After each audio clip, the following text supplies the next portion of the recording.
৩,৫০০ কোটি টাকার বেশি লেনদেন করেছে আর্জেন্টিনা, ফেঁসে যাচ্ছে আমেরিকার গোয়েন্দার কাছে। ইতিমধ্যেই শুরু হয়েছে তদন্ত। আমেরিকার মাটিতে বসেই প্রায় ৩,৬০০ কোটি টাকার বেশি অস্বাভাবিক লেনদেন করেছে আর্জেন্টাইন ফুটবল ফেডারেশন।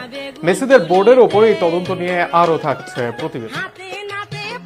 বিশ্বকাপে আর্জেন্টিনার পারফরমেন্সের আড়ালে দেশটির ফুটবল প্রশাসনে নেমে এসেছে নতুন ঝড়।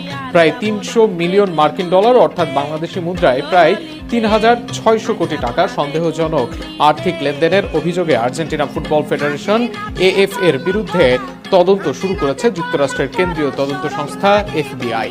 আর্জেন্টিনার শীর্ষস্থানীয় সংবাদপত্র লা নাসিওনের তথ্যের ভিত্তিতে স্প্যানিশ ক্রীড়া সংবাদ মাধ্যম মার্কা জানিয়েছে, এএফ এর সভাপতি ক্লাউদিও চিকি তাপিয়ার নেতৃত্বাধীন সংস্থার আন্তর্জাতিক আর্থিক কার্যক্রম এখন মার্কিন তদন্তকারীদের নজরদারিতে।